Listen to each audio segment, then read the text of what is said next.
Assalamualaikum warahmatullahi wabarakatuh. Nama saya Rauda Nurul Fauziah dari kelas 11 MIPA 2. Asal sekolah saya SMA Negeri 10 Depok. Nah, kali ini saya akan membahas materi tentang memperkukuh persatuan dan kesatuan bangsa dalam Negara Kesatuan Republik Indonesia dalam mata pelajaran Pendidikan Kewarganegaraan. Nah, pertama-tama yang perlu kita ketahui itu adalah makna dari persatuan dan kesatuan bangsa. Jadi, persatuan secara sederhana itu artinya gabungan, ikatan, kumpulan, dan lain sebagainya dari beberapa bagian menjadi kesatuan yang utuh. Nah, persatuan bangsa itu perlu terus dibina untuk melahirkan kesatuan bangsa, yakni suatu kondisi yang utuh yang memperlihatkan adanya keamanan, kesentosaan, dan kejayaan. Konsep kesatuan yang kita anut itu meliputi dua aspek. Yang pertama itu ada aspek alamiah atau aspek kewilayahan, dan yang satu lagi itu aspek sosial seperti politik, sosial, budaya, ekonomi, serta pertahanan dan keamanan. Nah, jadi kesatuan wilayah itu meliputi darat, laut, dan udara.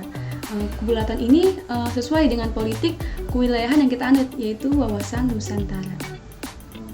Oke, selanjutnya yang kita bahas adalah perwujudan konsep kesatuan bangsa dalam aspek sosial. Yang pertama ada perwujudan Kepulauan Nusantara sebagai satu kesatuan politik. Yang kedua, perwujudan Kepulauan Nusantara sebagai satu kesatuan ekonomi. Yang ketiga, perwujudan Kepulauan Nusantara sebagai satu kesatuan sosial budaya. Dan yang keempat, yang terakhir adalah perwujudan Kepulauan Nusantara sebagai satu kesatuan pertahanan keamanan. Selanjutnya itu ada faktor-faktor integratif bangsa sebagai perekat persatuan. Yang pertama ada Pancasila, yang kedua ada Undang-Undang Dasar Negara Republik Indonesia tahun 1945, yang ketiga ada Sangsaka Merah Putih, yang keempat ada Lagu Kebangsaan Indonesia Raya, yang kelima ada Bahasa Indonesia, dan yang keenam itu ada Sumpah Pemuda. Nah, selanjutnya substansi yang ada dalam persatuan dan kesatuan itu apa aja sih? Jadi substansi yang ada di dalam persatuan dan kesatuan itu meliputi integrasi nasional yang pertama, dan yang kedua itu ada nasionalisme, dan yang ketiga itu ada patriotisme. Nah, selanjutnya bagaimana sih kehidupan bernegara di dalam Negara Kesatuan Republik Indonesia? Jadi, Negara Kesatuan Republik Indonesia itu negara yang dibuat dan dibentuk oleh semangat nasionalisme bangsa Indonesia dengan tujuan untuk melindungi seluruh bangsa dan tanah air Indonesia, untuk memajukan kesejahteraan umum, untuk mencerdaskan kehidupan bangsa, serta ikut dalam melaksanakan ketertiban dunia. Selanjutnya, konsep Negara Kesatuan Republik Indonesia menurut Undang-Undang Dasar Negara Republik Indonesia tahun 1945.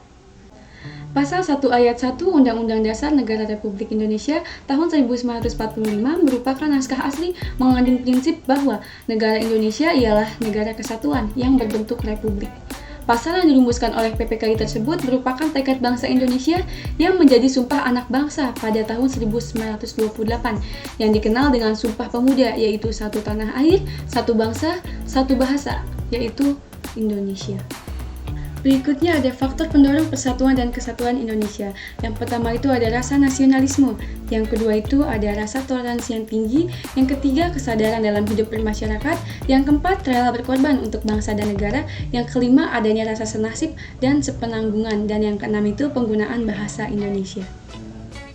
Jika ada faktor pendorong, maka ada juga faktor penghambat. Jadi apa saja sih faktor penghambat dalam persatuan dan kesatuan Indonesia? Nah, yang pertama itu ada rasa egois terhadap ras, budaya, suku, dan lain sebagainya. Ada juga yang kurang memiliki rasa toleransi antar beragama ataupun berpendapat. Nah, selanjutnya itu ada kurangnya penghargaan terhadap kemajemukan yang memiliki sifat heterogen. Nah, yang terakhir itu adanya sikap ketidakpuasan terhadap segala kesimpangan dan ketidakmerataan hasil pembangunan. Itu adalah faktor-faktor penghambat dari persatuan dan kesatuan Indonesia. Nah, selanjutnya yang perlu kalian ketahui itu perilaku yang menunjukkan sikap menjaga keutuhan Negara Kesatuan Republik Indonesia. Bagaimana sih? Jadi, caranya itu dengan mengamalkan nilai-nilai Pancasila, juga menampilkan sikap rukun, dan menampilkan sikap dan perilaku saling menolong. Sekian dari saya mengenai penjelasan materi tentang memperkukuh persatuan dan kesatuan Negara Kesatuan Republik Indonesia. Saya mohon maaf bila ada kesalahan. Kurang lebihnya mohon maaf. Wassalamualaikum warahmatullahi wabarakatuh.